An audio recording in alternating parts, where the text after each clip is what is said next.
In the hour before dawn the city sounded like a sleeper wrestling with fever. The sea pushed against Blackwater Bay in breaths. Dogs fought in the alleys, then fell silent when the watchman's hobnails rang on cobbles.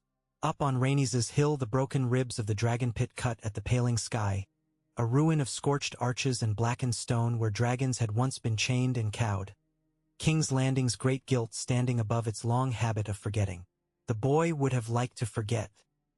He crouched where the stones had slipped and made a low place, clutching his wrapped bundle.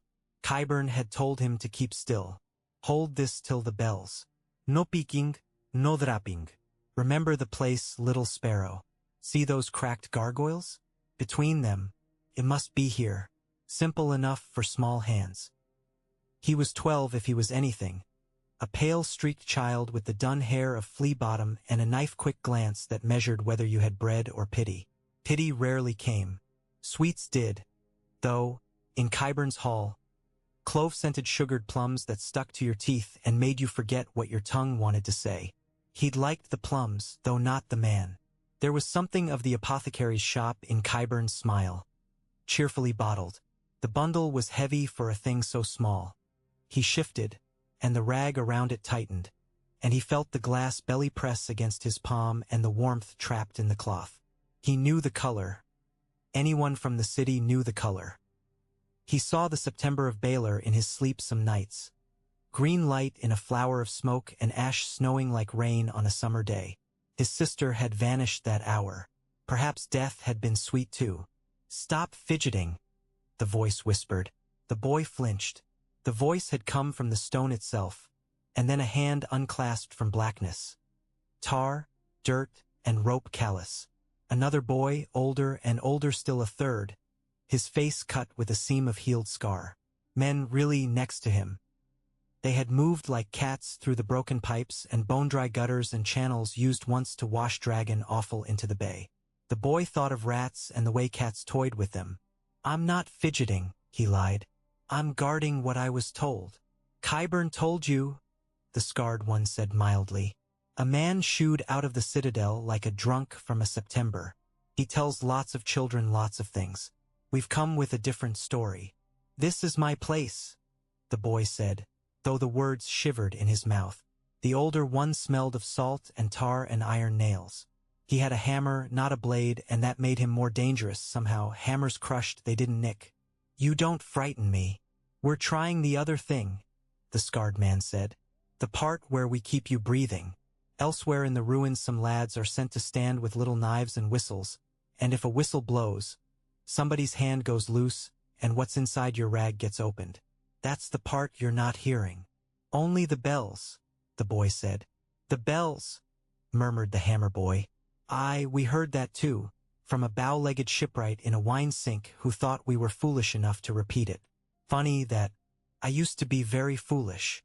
The scarred man shifted, and the boy saw his eyes in the gloom, pale and sleepy. A man used to watching a horizon that never stopped trying to shake itself free. He had a smuggler's hands, deft even in stillness. Davos Seaworth had many names in the city. The boy had heard them all. It made his tongue heavy to know he had recognized one. Take the rag off, Davos said. Slow, careful, and with my help. If you drop that, lots of folk go blind or worse. You among them. The boy swallowed. The thing in his palm seemed to heat at the word. They'll kill me if I don't do as I'm told. We won't, said the hammer boy softly. We'll get you bread. Beer too if you want. We'll get you out of the city if you're willing. Gendry, Davos murmured. Don't promise sloshed barley this early in the day. He bent and his breath was like warm sea. We'll make you a different promise. If you name the ones who told you where to stand, we'll make sure they can't reach you. And them? The boy whispered, thinking of the other children in the cracks of the old hill, with pockets of green and whistles like birds' bones. I don't know their names. We do, Davos said. We've been looking, lad. For nights and nights. We've been following a chain of cakes and coins, and every link ends with fingers like the man you call Qyburn. Don't worry about the names. Worry about the glass. He took the rag himself then, and in the ghost light before sunrise, as the sky above the dumper's lane turned a pitiful silver. He unwound a damp cloth from a glazed pot the size of a clenched fist. The pot seemed to bulge and breathe. Inside, if you could call it inside, was wildfire.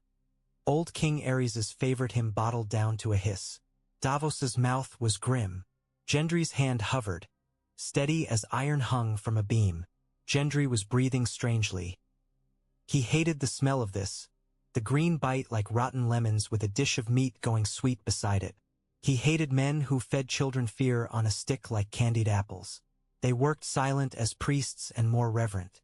Davos slid the pot into a new cradle, a wooden cup shaped by a carpenter he trusted, a man who had measured 3 times and drank none.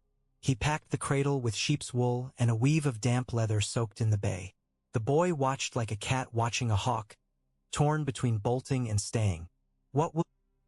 He almost laughed at that, absurdly proud of knowing Qyburn's word. Lair. It always is, Davos said, with a private edge. You layer lies over fear until someone chokes. Here's a layer you'll like. You won't be here when the whistles blow. He put his rough hand on the boy's shoulder, not hard. It was heavier than the pot.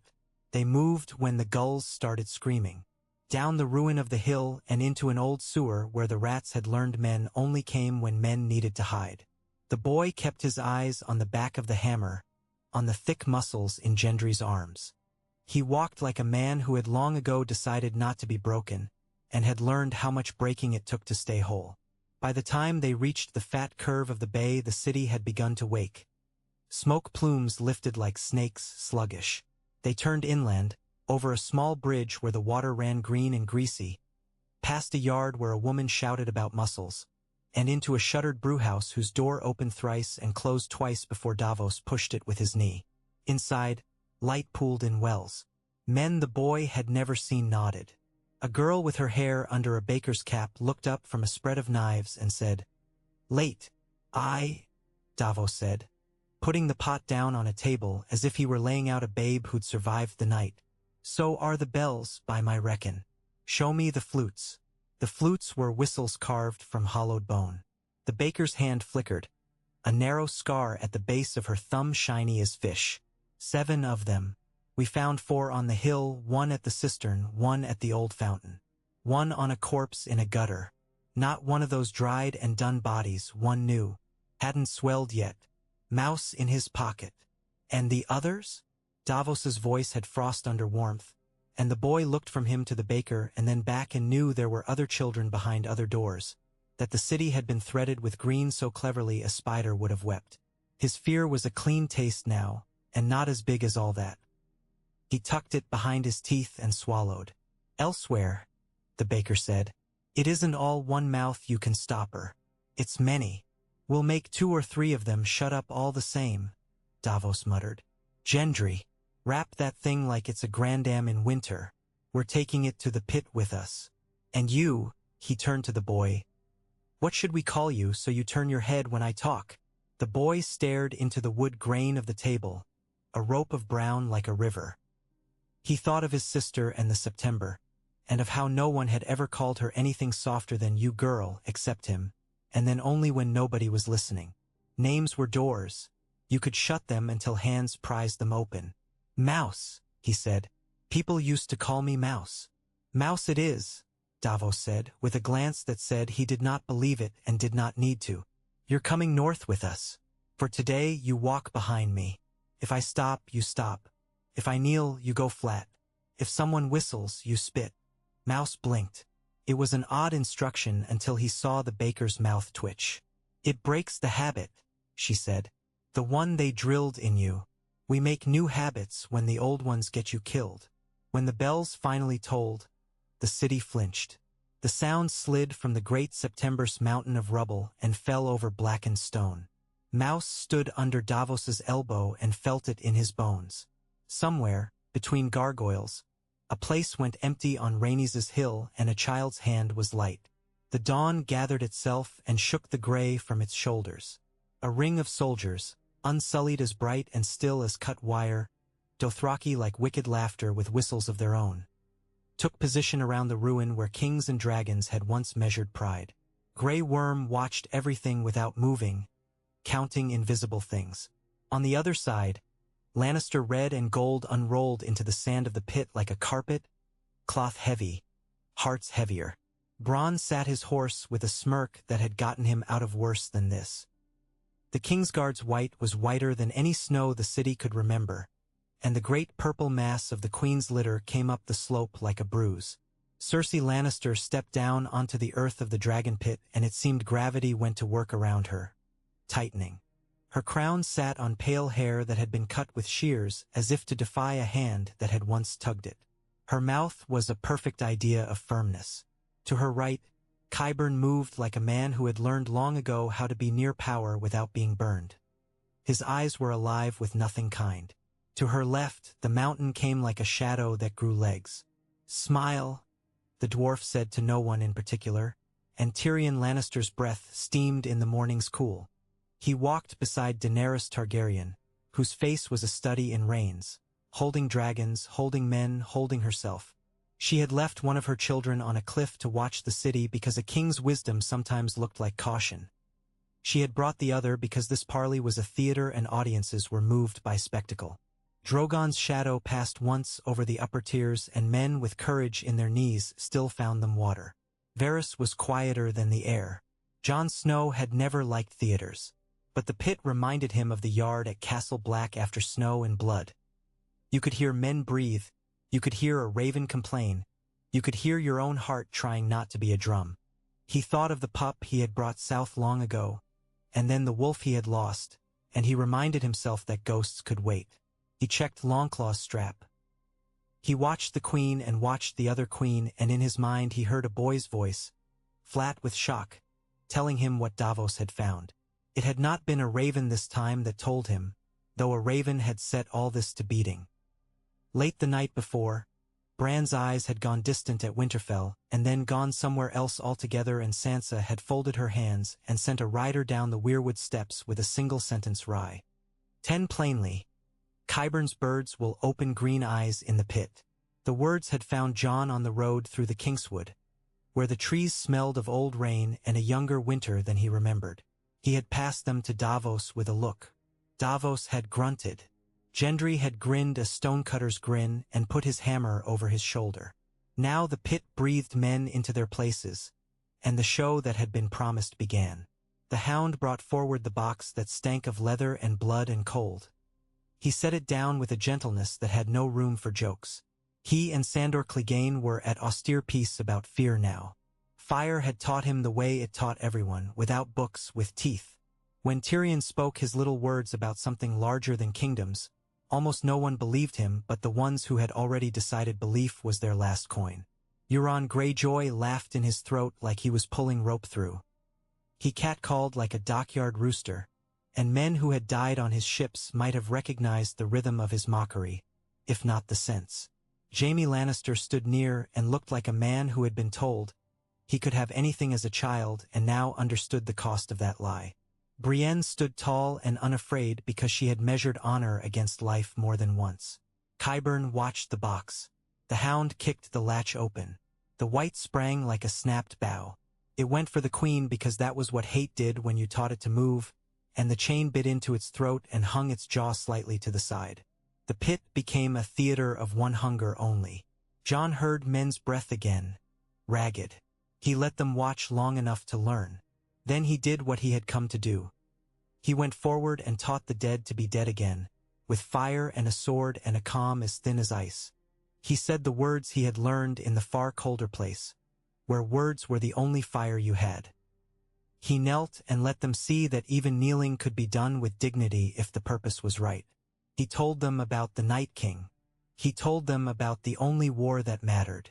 Cersei listened with her head tilted, as if hearing a song she might not admit she recognized. Euron pretended boredom with another man's bleeding fear, then turned his inside out by asking about boats. Tyrion's mouth went a little dry.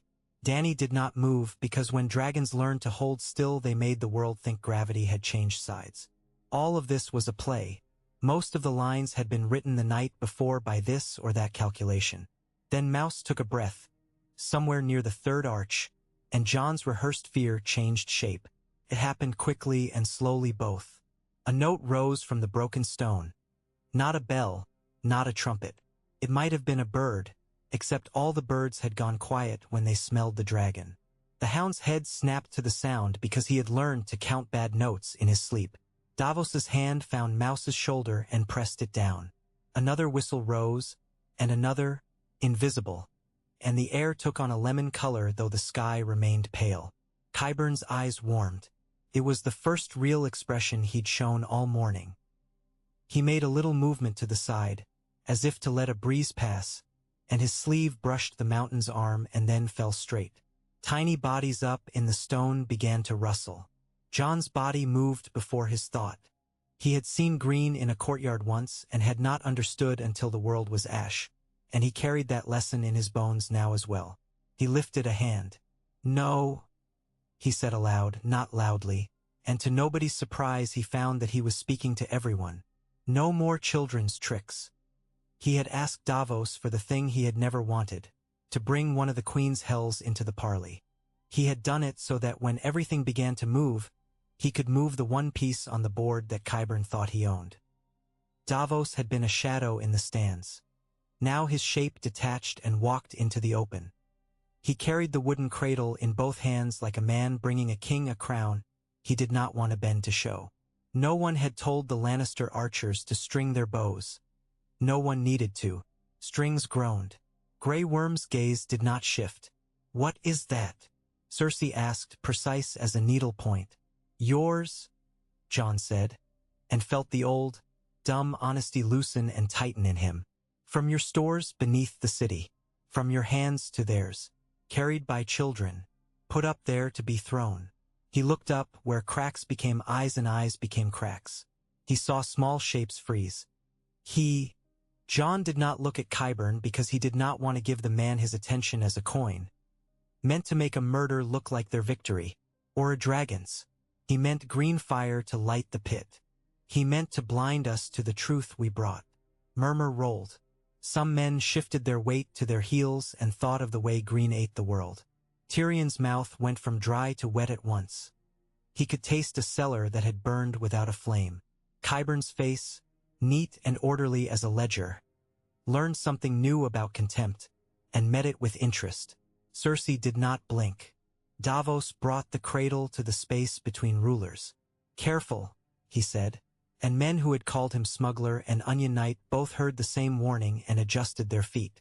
He lifted the damp leather and showed them the glazed clay eye that wanted to cry. "Your Grace," he said to Cersei, and his voice had no chaff in it. "This was under your hill. We found it in the hands you paid. We found 20 more places meant to make a hole in the day we hold this meeting. We took some. Others are gone by now into safe places. Enough gone that no matter how many whistles you have, there will be fewer answers than you expected." Cersei's mouth moved very slightly. "I paid no one," she said, without an ounce more anger than she'd shown when she said good morning. "King's Landing has always had rats. Our rat catcher is an inv. Entiveman." Qyburn made a small, courteous bow. He had the smell of cloves about him, a physician's lie. "Your Grace, the Onion Knight misapprehends the nature of generosity," he murmured. "I do give coin to the children. They are poor and hungry and like all children, eager to be useful. Sometimes they bring me news. Sometimes they silence those who think they can sell their news twice. Sometimes I swap their knives for sweets. Today they were placed to watch, nothing more. Doubtless one of the northern gentlemen mistook the habits of his own trade in a city not his. It was a clean lie, scrubbed, ready to be set before a queen." Qyburn's eyes went once to the arch, and in that fractional glance a small figure shifted, guilt making it clumsy. The baker's girls had cut away most of the whistles, had murmured to thin-elbowed boys in the hours before the sky brightened, had exchanged knives for bread. Not all. Enough remained. Euron snorted. "If I'd brought a thing like that, I'd throw it and be done with gabbing," he said, bored by subtler games. "What's a parley without a little murder? It's half the fun." Perhaps the timing was always going to be ruinous. Perhaps Qyburn had trained his choir to sing in layers, and even without flutes there was a last, Idiot Faithful, who could not stop himself from doing the one thing he had been told gave him weight in the world. From above, from the old iron mouth of a one-eyed dragon whose stone wing had fallen in a war nobody remembered, a small hand darted. A pot, in one of the places Davos had not reached, came ghosting down the air like a bad prayer. Davos's head jerked. The hound swore and moved without needing to think about fire. The pot's arc would have carried it into the space where Daenerys stood if Drogon had not lifted his head, if his heat had not made the morning itself hesitate, if the boy's arm hadn't been a little too eager. The arc hung for a breath. The world waited for Green. Jon moved. He had thrown a knife in the yard at Winterfell to make a startled boy drop a stolen apple. It had been a trick then and bad training. He used the trick now and wished it weren't so. Longclaw came out of its scabbard as if it had always been meant to be a throwing blade. He threw. Not the blade, not the silver wolf, but the scabbard. A club, a bat, a length of leather and wood that struck the clay in midair with a crack and turned the thing into fragments. Sandor was already bringing up his shield. Davos was pushing Mouse behind a spear of sunlight. There was no way to stop Green from being green forever. There was only shortening its reach. The pot shattered, not inside a cradle and damp leather, not within a bucket of the guard that pyromancers used, but in the thin air of the open. For a heartbeat, nothing. Then there was a blossom of color too bright to be a color and a sound like a sigh that had learned hate. Men flinched, and in their flinch the air changed. The green fell in shards that weren't shards. Sandor caught a kiss of it on the rim of his shield and snarled and shoved it into sand, where it hissed and liked that too. Davos's sleeve smoked. Jon had the stupid thought that he would never stop smelling lemons again. A wet star of the stuff landed on the soft underside of the world and found a face.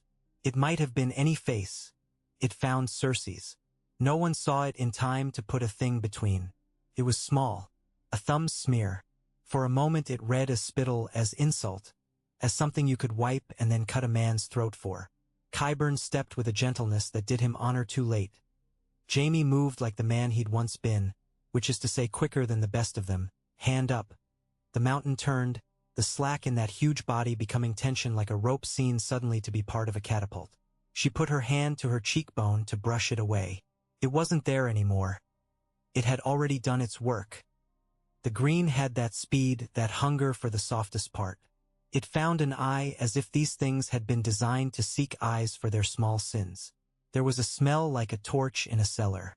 Cersei made a sound that wasn't a queen's and wasn't a mother's. For once, it wasn't anything but human. Men went toward her. Men went away from her. Swords came up because swords did that on their own. Jon's chest had stitched itself with a hot needle and now decided to cut the thread and let everything fall. He heard someone, it might have been his own stupid self, say, "Stop," in a voice that retained its shape against the pit's greater noise. He stepped forward into the space where the queen was surrounded by white and gray and purple. He knew how not to look at a wound and still see it. Her hands came away red because eyes bled like anything delicate, too much, without scale. Qyburn's fingers were exquisite. You could admire the craftsman and hate the craft. "Water," he said, in the voice of a man telling a woman to breathe through a birth. "Then milk of the poppy. Your Grace, you must." "You," Cersei did not point. Her body knew pain and found the nearest hook and hung itself there to keep balance. Her one, "I saw a dark man with a dark blade and made a choice that would feel like sense forever." "Murderer," she whispered, and then screamed, as cleanly as if she were laying a curse on a child or a city. "Murderer. Kill him." The mountain took a step. It made the sand wince. The Kingsguard moved in an arc. Euron's grin turned to teeth. Brienne shouted once, and it sounded like a thing white trees might have said if they knew a woman named Honor. Drogon roared, and the pit turned from theater to something that scaled on older gods. Jon felt the weight of Longclaw's absence with a clarity that was nearly funny, then saw Gendry's hammer come over his shoulder and thought, no, not yet, not like this. He put his hands out and made himself empty. "Enough," he said, and the word cracked like a plank under weight. "This was yours. This is my fault. The army." He found Tyrion's eyes. The dwarf's face was white to the lips. John had no band of needles and planned lies and cleverness.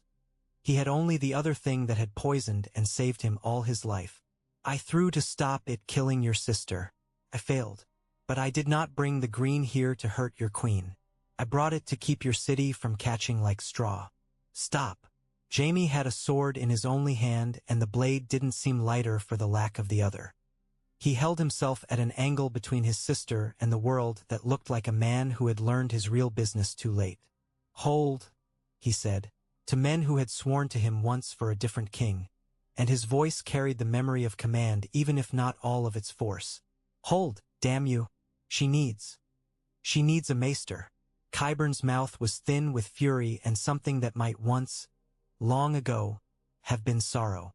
There are leeches in this place the size of a man's thumb, he told nobody, and began to direct poppy and cloth and silver and the rest.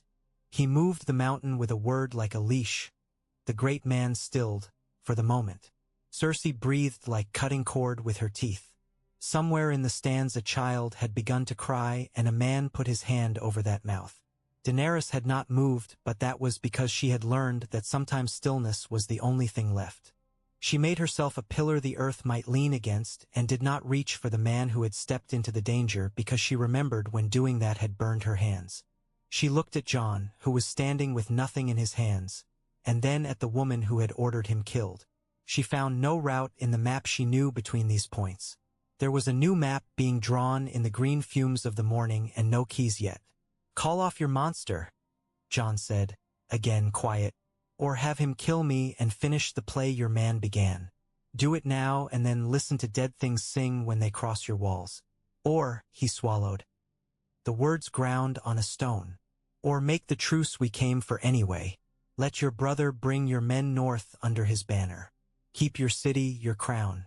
Fight the thing that would make you keep nothing. Send your hand to see we keep our word. We'll send ours to...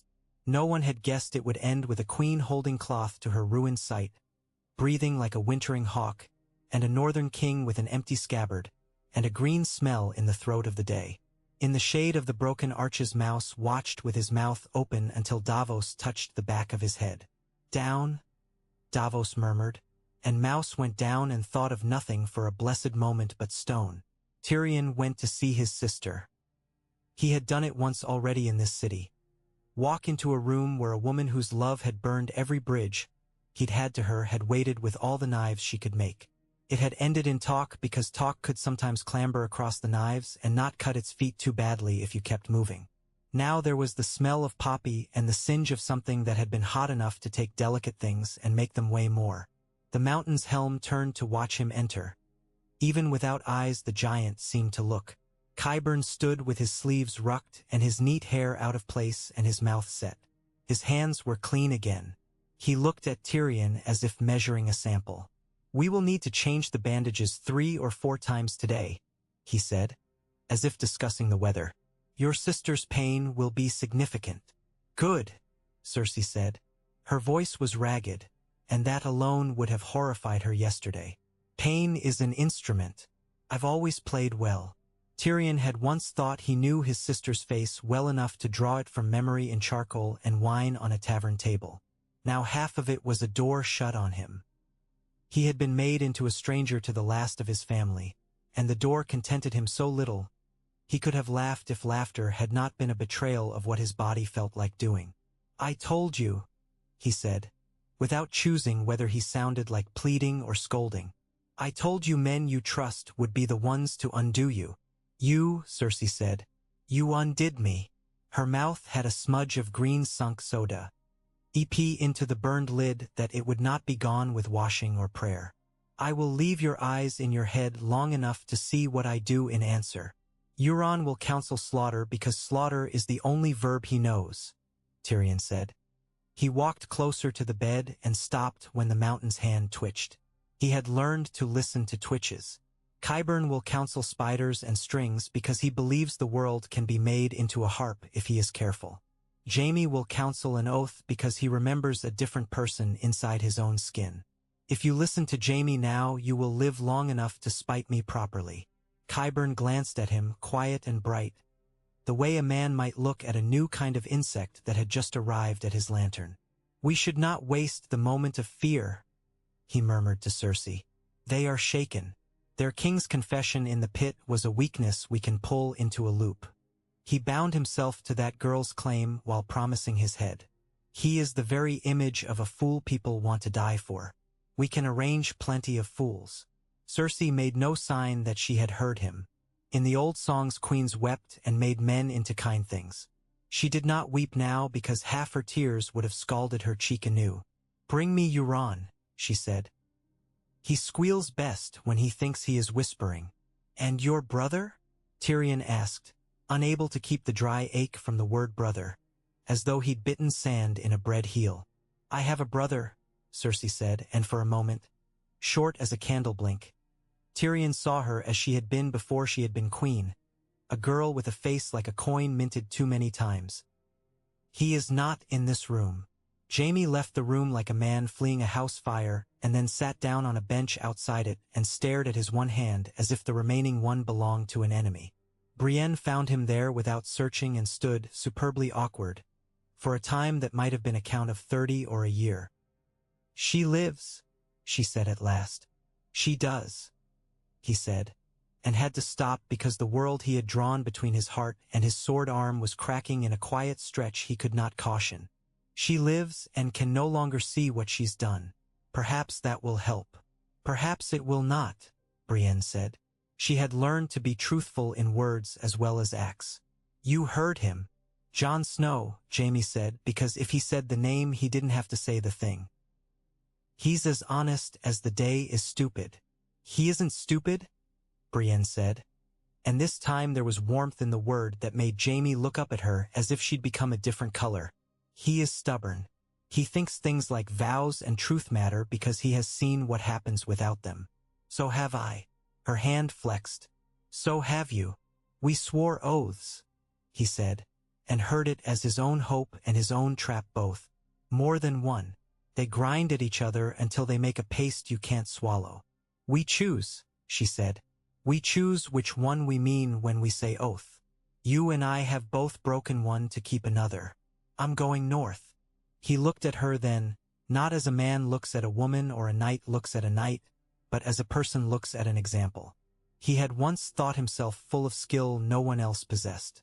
Now he considered the skill of being clean and found himself apprentice. "She'll order you killed," he said, "for treason, for choosing white somewhere else, for breathing near me when your breath looks like counsel." "She can try," Brienne said. "I've been chased by bears.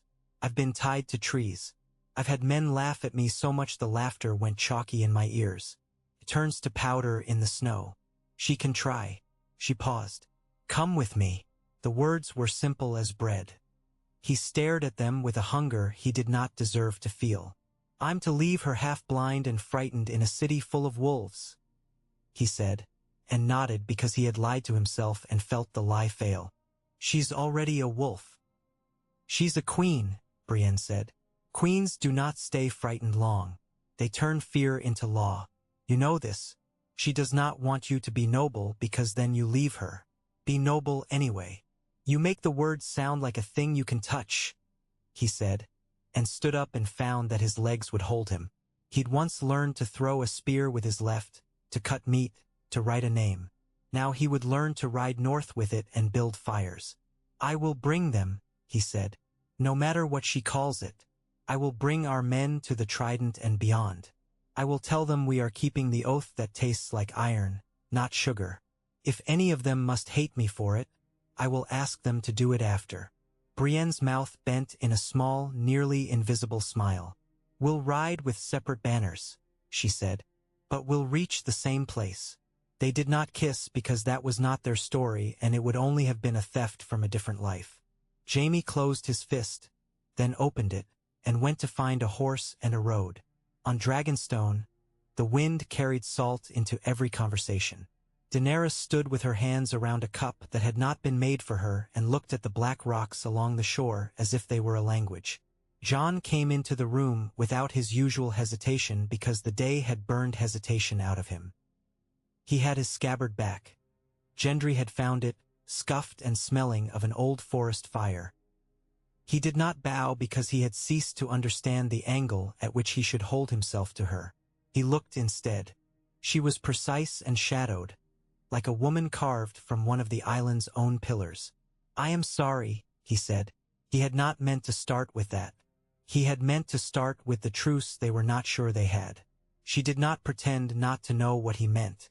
"You saved me," she said. "I saw the angle. I saw where it was meant to land. I have never been so glad to be wrong." The words were brave. He heard the ache behind them. "You hurt her. She will not forgive that. She was going to shatter us all," he said.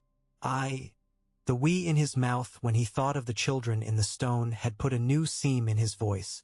"I won't apologize for that part. I wish it had ended a different way." "So do I," she said. And then her mouth softened and he saw the girl whose world had ended in the red door. "I am not sorry she cannot see her city anymore. I am sorry that the person who did it was you." "I threw at the pot," he said, and the childishness of the sentence was a small mercy.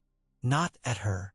She nodded, as if his foolish defense had soothed a little of something raw and bright in her. "Tyrion thinks the queen will use this to justify anything. He thinks she will not keep any agreement made in the pit because she will call it broken already.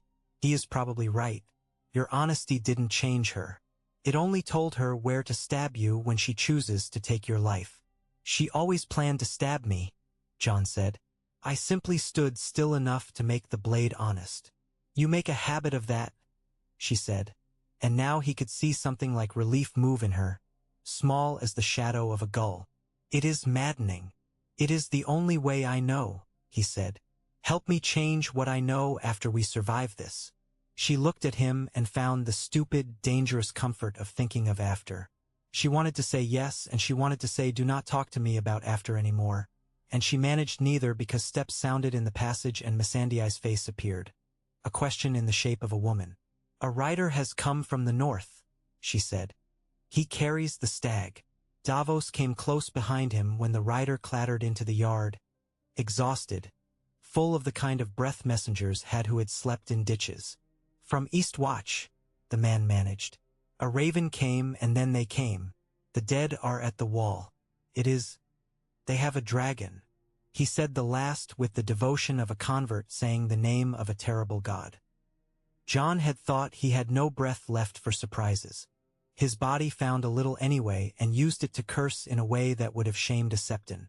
"We ride," he said, and Daenerys had given up telling him that he needed to consult more and think less. This time she was in front of the thought. "We fly," she said. "We burn the road down behind us." In the Red Keep, Qyburn tied a neat knot and cut it with a knife too clean to be trusted. Cersei lay with a cloth over her eyes and listened to the scratch of his pen in his ledger. She had not slept. He had asked her to sleep. She had informed him that his unasked opinions about the pretty effects of not seeing had grown stale. "What did you bring me, handsome?" she said, humor a thing with the edge sanded down. "Euron," Qyburn said. With him, the smell of the docks. The man could perfume a war with it. Euron Greyjoy came in with a swagger specifically designed for men who had never earned a thing. He had taken the measure of men who earned and learned to pretend the steps too quickly to call it real. He bowed low. He had watched 100 lords do that and laughed at 50 later. "Your Grace," he said, and when he looked up he did not flinch at the bandage. He was a creature for whom shame was a word not yet clipped in his language. "I have news and a gift." "My eyes are no longer for gifts," she said flatly. "This one is for your ears," he said, and leaned in as if sharing some bedtale. "The Golden Company are closer than close. 1,000 horses and 10 times the men, drilled fine as church knives. And I bring you something else too. A story to send up the river after your brother. Tell them their honest boy king blinded you because he wanted to keep his pretty dragon queen alive. You think the Riverlands won't wear that on their shirts? They never liked oaths unless you wrote them in a way they could chew. Look at them one by one and say it again. He blinded me. Then close your do whatever you're doing now, and let me kill some people you don't want to see move anymore." Qyburn's jaw did not move and yet did everything. The smile reached no place near his eyes. "Your Grace," he said. "The ships, in a cove, waiting to leave as if they were made only of leaving," Euron said. "I can bring every man with a spear that sells for gold. I can bring them to the Blackwater and up it, and you can show this city that the last time it burned green it was a failure, not an ending. We can make a better ending. We can fashion our own eyes." He laughed. "I know a man in Volantis who makes them out of jade." Cersei let him talk because letting a man talk told you what he shaped when no one was stopping his hands. When he was done, she told him a list of the ways he would be killed if he did not bring her back each number he had promised plus 10%. He went away delighted. Qyburn watched him go and thought of his jars of preserved things and his little bones and the places in the Red Keep where you could set a lantern and watch all the city's air grow different. Jaime's column left the city at dusk under banners that drooped with humidity and doubt. Some men did not come because they had wives whose courage had been used up hanging linen. Others did not come because the last time they had gone north, snow had crept into their shoes and eaten their toes. Most came because Jaime Lannister asked them, and the ruins of something shaped like love still worked on parts of them that had once sworn to the king. The Goldcloaks watched them go, and a few spat. Bronn came because being where the money might someday be had always been his religion. He sang 2 rude songs and a decent one in an afternoon. They forded the Trident in a place where the water had learned to be mild. In the blue light before morning, Jaime dreamed of a boy standing in a vault, eyes sewn shut, holding a sword and still trying to do something brave. He woke without the grace to make a prayer and rode until his horse's breath came in white knots. He did not look back until the smoke of the city was a smear. At Winterfell they heard of what had happened as if it were a song sung at a poor table. Sansa read the lines with her mouth hard. "He did what?" she said, to no one, to everyone, to the hawk that had been fed from her knife. "He threw his scabbard at Wildfire." Arya laughed then, a sound like a knife taken out of a sheath without a need to cut. "He always did have odd aims," she said. She had been killing lists in her head before she learned to mouth the name Cersei with that bite. Now she rolled it on her tongue again and found it tasted different. He did not aim at her. Will that matter to a city that likes stories more than it likes truth? Sansa asked softly. She had grown into the sort of woman who could ask that without flinching. "We will see." Bran sat beneath the heart tree and watched crows define the world by flying over it. He saw the pit with its green echo and the queen with the cloth over her face and the man with black hair standing with his hands empty. He saw a blue flame opened in a wall of ice and the dead walking through in a patient tide. He saw a hall made of bones and the sea inside a woman's eye. He saw how everything was the same story told with different knives. It seemed doable when the scouts' blades were sharp and the snow was dry. They picked at the edges of what was coming as if death were a scab and found underneath it was more of the same. The second dead came thicker. The third came with a cold that taught your jaw a new shape. Daenerys and Jon stood on a hill of old frost and watched a line of figures move toward them with a patience that ignored their watching. Rhaegal's breath made the air sing. Drogon lay along the ridge like a promise. Jon tugged a glove and the leather squeaked, and he thought of a different hill with sand that had been dirt once and of the smell of burned lemon. "You should have flown without me," he said. "You should have lied to me sooner," she said. And then she did something she had not allowed herself since she was a girl with a red door. She reached and took his cold wrist and held it and did not let go at the first thought that told her everything you hold you lose. There will be time for all our wrong habits later. For now we stopped the river that would drown the world. He nodded, and the show of nodding anchored them like a pin through moth wings. She mounted Drogon and he took the other's shoulder, and then they were above the slow patience of the dead. And the line of torches that came out of Winterfell looked like poor stars trying to take their place among better ones. Grey Worm's soldiers moved as if they moved inside one thought. The Dothraki did not like the cold, but they liked breaking things that thought they were unbreakable. They went forward and sang, and their songs hit the air and were extinguished like candles in a wind. And still they sang. What happened on that night was a story big enough to take the rest of the men's stories and put them in its pockets. The Night King rode as if he had learned to sit a horse without a saddle by studying statues. He lifted a hand and the world remembered the different angle at which things end. Bran stayed by the tree and went away across the fields of men's eyes, and did not always return to himself as soon as the others liked. Arya ran in silence through halls she had run in as a child and found places that remembered her feet. Sansa kept the kitchens hot and the cellars counted. Tyrion drank very little and made very many notes in his heavy head about where fear went first. Jaime fought like someone who had learned to fight without all the parts men thought they needed. Brienne fought like a mirror of something clean. The Hound had his moment with Flame and stole victory from it in a hissing laugh. Every man and woman who did not die that night found something that they had thought had deserted them and made it work again. If Jon had time to think during the long, crushing hours when it seemed the sky was being lowered onto their backs by a god trying a joke, he might have thought about the queen he had blinded by being too quick to save the other queen, and about how some men could never go wrong without pulling someone else into the pit with them. He did not think. He moved. He killed.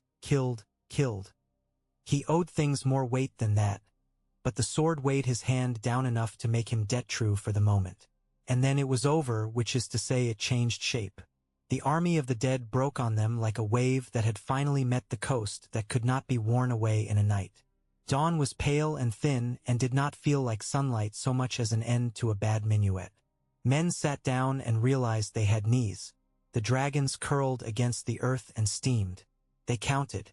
That is what the living do. They count themselves like coins buried in the dirt after a war's flood. And they put the ones that are bent aside for later attention, and the ones that are missing into a column that makes someone quiet. They counted and they went to dig. They dug and did not speak until speaking could be done without losing breath. Then they spoke in small bits like men eating after sickness. Jon found a bench near the yard where Snow always seemed to blow sideways and sat with his hands around a cup that had never known wine. He had survived too often to be humble about it, but he did not smile and he did not look at the sky like someone who thinks the gods are on speaking terms with his chin. He looked at his hands. "She will come," Tyrion said, sitting beside him as if the bench had needed balancing. "Cersei, with new men and old grudges, and perhaps a woman's patience that can be longer than a winter if it has sourness to feed it. She can come," Jon said. "She can find us standing." "You blinded a queen and didn't die for it," Tyrion mused. "I don't think I've ever seen a man who has been given such a stupid prophecy in the shape of his own life. This will either turn out to be the best thing that ever happened to our country or the last." "You think we live in prophecies," Jon said without scorn. "We live in days. I live in wine, and I have had very good days," Tyrion sighed. "If she burns this city to its shoes because she cannot see it any other way now, then we will have other conversations about shame and patience and the uses of dragons." "You still want me to lie to her," Jon said. He watched his breath and counted it. "Tell her we will promise things we have no intention of keeping. Tell her we are less stupid than we are." "I want you to live through your honesty," Tyrion said. "I am trying to learn how to help a man who keeps walking into rooms and hanging his worst habit on the wall as if it were a coat he didn't mind others wearing. I am learning from Davos. He wraps things. Perhaps I'll wrap you before we go." He did not get the chance to practice his new trade before the messengers from the south began to arrive like birds that had learned a new migration. They brought a piece of cloth that told of the Golden Company, their drilled feet and their clean lines and their brassy hunger. They brought whispers about a queen who wore green shadows under her bandages and learned to use a cane with disdain. They brought news of Qyburn's new toys. Scorpions larger and more clever than the last batch, loaded with bolts greased in synovial cunning. They brought lines of tolls and lists of grain and sums that told Tyrion what he had suspected. She was turning the city into a machine for fear again, and through the Riverlands, a rumor that had grown like mildew. He did it on purpose. He meant for her to suffer. He stood in that pit and chose where the fire fell. Mice carried it, and men who had never seen a far thing carried it, because stories are bread that never goes stale, and hate is the best yeast. Davos listened to a cobbler tell him what Jon had meant and said, "Huh," and put a shoe on backwards and made his own rumor. That men who had never spoken to a king could tell you a king's mind because they had once stood near him and smelled his sweat. Jamie's column reached the neck and men from the north met them with faces that looked like sharpened axes. The oath was said aloud, under a sky that had learned to be kind for a moment. The Lannister men repeated it clumsily and then better. Brienne stood tall in half a dozen places at once, each time she was needed, her voice a white thread sewing up the army where it had torn. They would go to Winterfell and be ordered into companies, and then, when the snows let the roads be roads again, south. "We will ride with our banners turned," Jaime said to their officers, and saw pride like a boil that wanted to break rise and then settle. "We ride for the living now. If you need to spit when you say it, I'll give you a skin. Spit and then obey." Cersei's last instrument was the one she liked best, metal and stubbornness. She set scorpions on the city's walls and along the riverbanks and atop the red keep like thorn crowns. Qyburn tuned them and measured wind and taught boys in purple and red to crank them with their shoulders and not their backs. Euron's ships came up the Blackwater with sails like new money, and the men in them sang songs about buying cities and daughters. The Golden Company turned their horses in a yard washed with lemon and thought, "We have come to a place that has learned green poorly and will learn gold better." Blindness had stripped Cersei of the last pretense of softness. She used her other senses with a ferocity that frightened those who had wanted to pity her. She knew where people stood by how they miscounted their words when they approached. She knew the shape of rooms by how the air came to her. She learned to count steps again and again until she could reach the window of her tower unassisted and smell the bay without looking at it. She wore a veil when she wanted to be theatrical and made sure to take it off when she wanted to be more frightening. Qyburn found ways to dress the bandages that turned necessity into a symbol. She refused a jade eye from Euron because she could tell when a joke wanted to be cruel and liked to be the one who made it thus. "Burn them all," she told Qyburn once, in the slow evening when pain was a small animal chewing at her patience. "That is the song you like to hum." He bowed. "Not all, your grace," he said. "Some must remain to sing about the rest." He began to move wildfire out of the places he thought Dany's dragons would find first and into places men did not look because they were old and ordinary. He moved some to the sewers again, layered like pastry, and paid children with plums to watch. Davos returned the favor with bread and knives whose blades had been softened with a blacksmith's trick so they could not easily pierce an eye. The city became a place where children weighed sweets by what they broke. When spring stretched its thin green fingers into the world and the rivers lost their skins, two storms began to move toward each other. One was made of dragons and northern men and an earnestness that had somehow not died in the cold. The other was made of hired swords and a woman who had been taught her whole life to answer love with fire. Tyrion rode at the head of the first with a look that had been mistaken for amusement so many times he had forgotten it could be other things. Jaime rode near him and said little except the names of men who had died and men who had not, and where the wagons needed to be put out of the way quickly if the screaming started. They did not want a siege. Neither of them had ever wanted to press the city that way. Dany wanted a door opened with words and a crown returned by choice. She wanted to show the world what mercy made when you fed it well.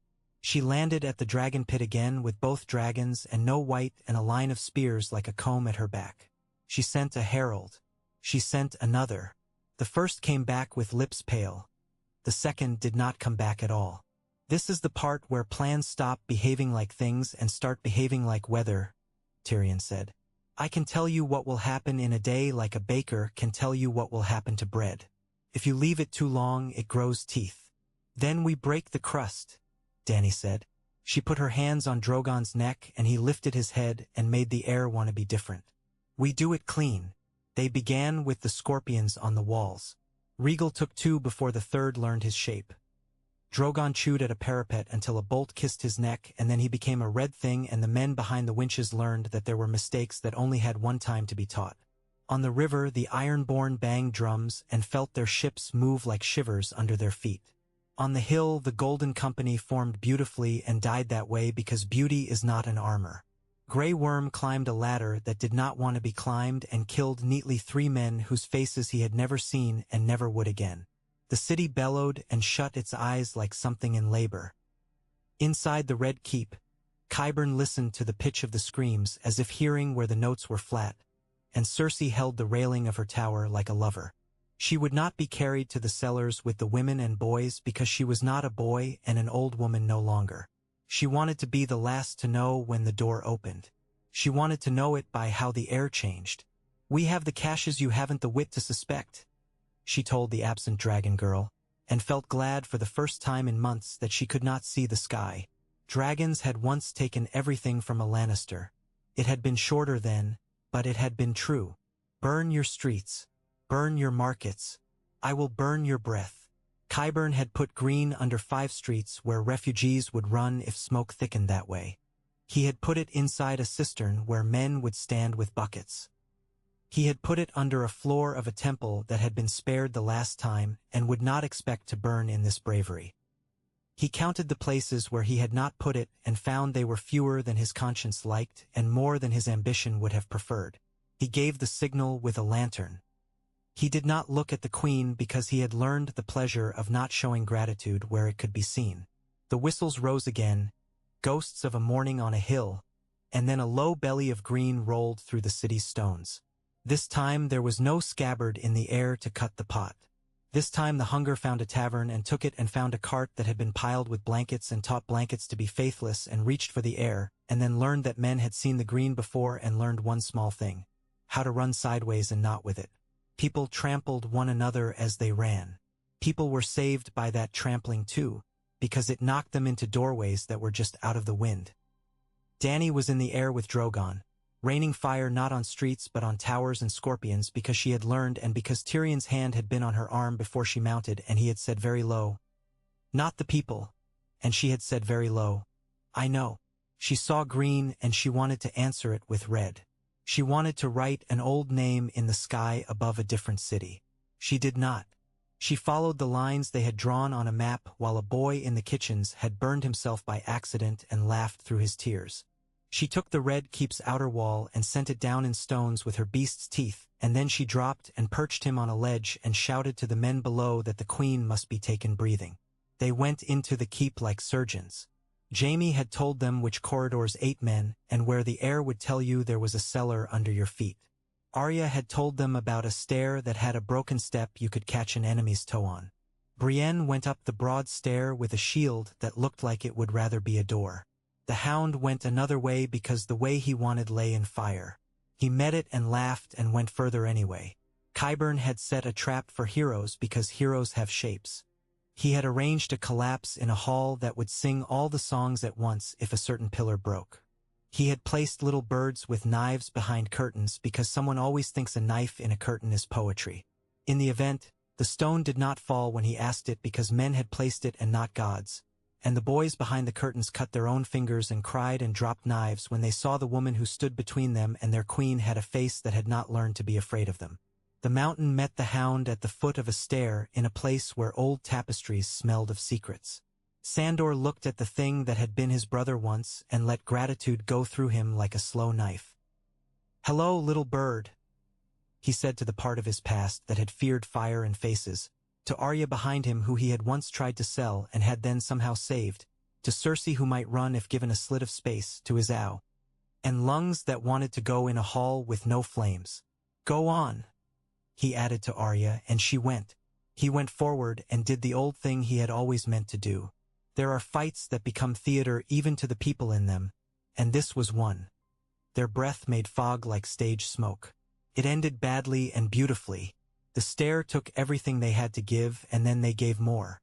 It ended with the mountain broken like a shared jug on the steps and the Hound on his back, and laughter that was not cruel cracked out of him once like a bell struck with a fist, then gone.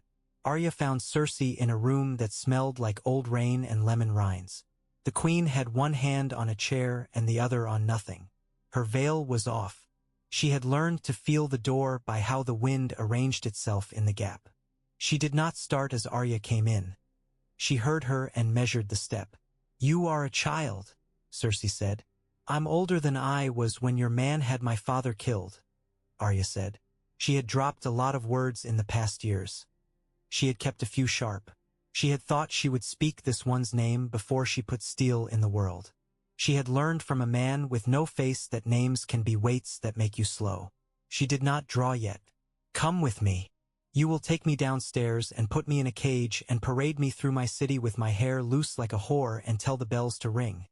Cersei said. I won't give you that.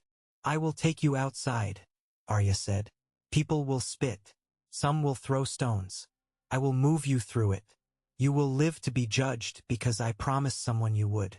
I promised my sister there would be a day where the world's rules worked. She took a step closer. Come with me. Qyburn moved from behind a screen with a knife because he had not planned to use it, but he had planned to use whatever was left. He lunged in a way that told Arya he had read about lunging. She had learned to watch the shoulder from men who had never read a book in their lives.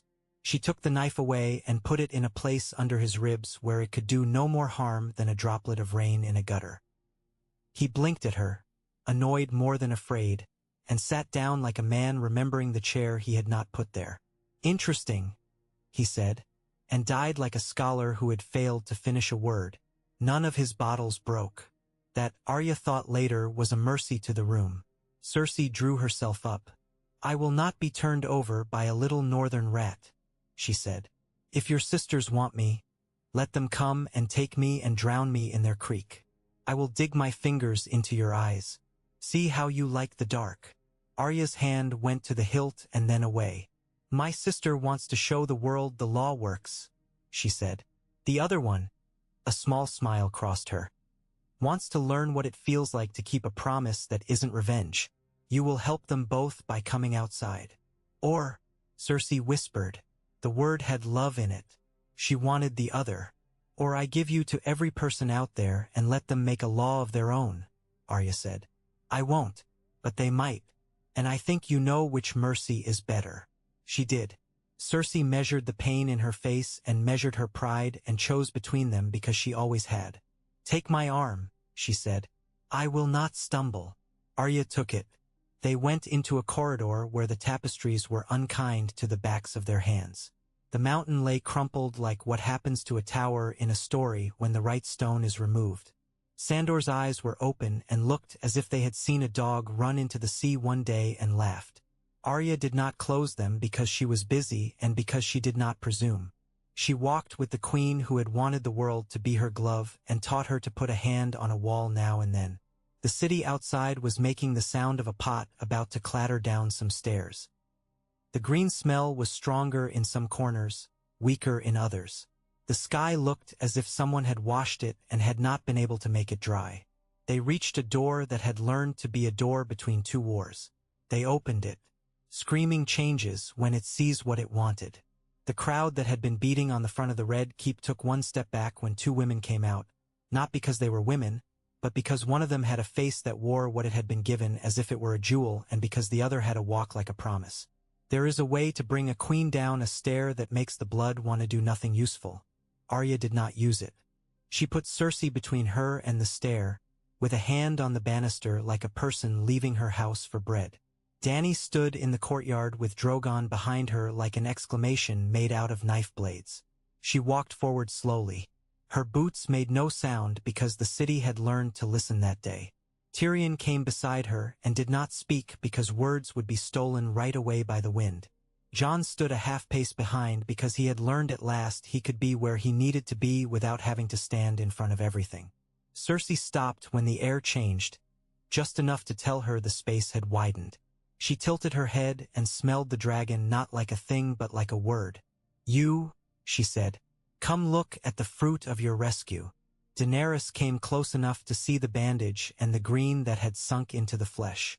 She held herself with a strength that did not quite do all it might have done. I am looking, she said. I see a woman who would have roasted my army in the place where I begged her not to. I see a city learning to breathe through smoke. I see my friend's blood on a flagstone where you thought a point would be made. She inclined her head, a queen's acknowledgement of a queen who was no longer one. I also see a living person. It seems my plan worked better than your spite. Cersei smiled. It was small because her face did not like the larger thing anymore. The plan where Jon S. now blinded me and then asked you to forgive him, she said. A sweet little strategy. Did you kiss him after? Arya's hand twitched.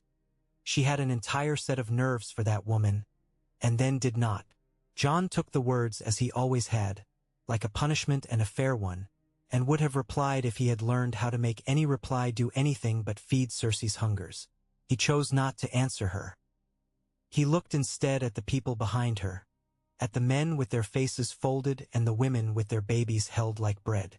"It's done," he said aloud to the square. "It's done. You can't say that to a city and have it be true. But you can say it and then begin teaching the city how to believe it." That afternoon they set up tables. They opened the vaults.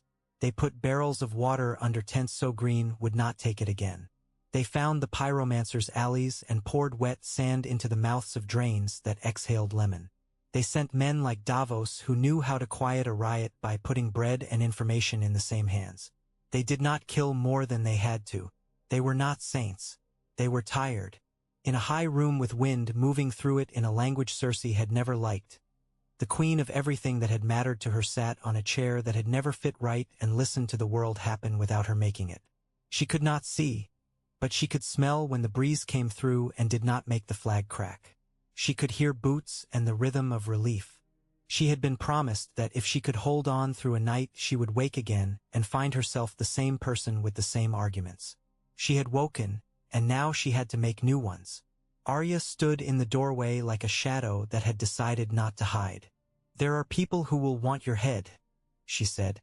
She could have said you are one of them. She made it sound like weather. "Let them try," Cersei said, serene now that the choice had been made to see morning. "Shall I be killing myself? Give me a list of options. I would choose a poet's ending. You will be judged by lords you raised and lords you starved and lords who didn't know your name until it learned to burn their tongues," Arya said. "We will see what mercy does there." Cersei laughed. It was a careful laugh.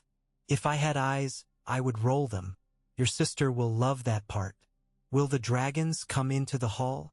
That depends on whether the doors are big enough," Arya said, deadpan, and earned herself the smallest real smile she had ever yet taken from this woman. "Try not to do anything foolish until then." "I would tell you I won't," Cersei said. "But I have made a habit of you. I'll see what I can do about breaking it." She did not break it. She did not take a drink that killed her or throw herself from the high place or beg for a kindness she would have despised if given it to another. She sat. She considered her hands. She once again remembered that the worst thing about being alive was learning to do it under someone else's order. She found she could. The trials had not been planned for a world that had survived such winters. They had been made for boys who had stolen grain and men who had cut another man at a dogfight. They learned on the job. Sansa came south with a school of wise women she had made from boys and girls who had thought themselves fit only to stir pots. They wrote a thing that was not law yet and made men listen to it like a song. They found that men did not like hearing that bread had a price set by something besides hunger. They found that women did not like hearing that justice sometimes meant patience. They went on anyway. Cersei stood under a banner that had once meant something else and did not flinch when they spoke her name. All of it. She did not cry when they said the list. She said nothing. Jaime stood at the back of the hall, left hand fisted, and thought of the wife he had never had and the children he had killed and the queen he had loved and how it was all a scale that did not balance yet. Jon did not speak except when asked whether he had meant what happened at the pit. He said yes, he had meant to stop the Green from taking more than it had. No, he had not meant for the queen to be caught in its reach. He did not put his hands together or apart. He did not ask for forgiveness. He had learned finally that wanting that was another kind of selfishness. Daenerys listened and did not look at him more than was required. She performed the art of being a queen with diligence and, sometimes, with joy. When they were alone, she rested her head on his shoulder and let herself feel that fact like a piece of bread in her hand. "We will be making a world where we need different habits," she said. "We are making it," he said, "one day at a time." The old thing in him that wanted only to keep a wall and count knives had not died. It had been set to another work. He had gone south to survive and found he might have to live. Cersei's fate did not please anyone entirely. That had been the point. She was not killed. She was not sent to a cell where people could forget she existed. She was sent to Fair Isle in a small ship with heavy oars and 3 guards, and a woman who had been a midwife before she had been anything else. She went because there was a part of her that had learned that living is the hardest punishment you can sometimes impose, and she had always liked the hardest thing. She kept her hands busy there. She counted steps. She gave orders to fishermen who did not like orders and found they liked their boats not sinking better. She learned to hear the weather. Qyburn in the end got the death he had nearly made a career of cheating. A bottle broke somewhere it should not have. A child's hand reached for it, and a man's hand stopped it, and in the bustle a knife went the wrong way. He died in a place that smelled of lemon and under a window where the air ran cool. His ledger slid closed. It was not poetry. Suited him. The little birds grew up and made other songs. Mouse grew into a man who made chairs that did not wobble in their legs and told good stories until the day he died and never handled another kind of green.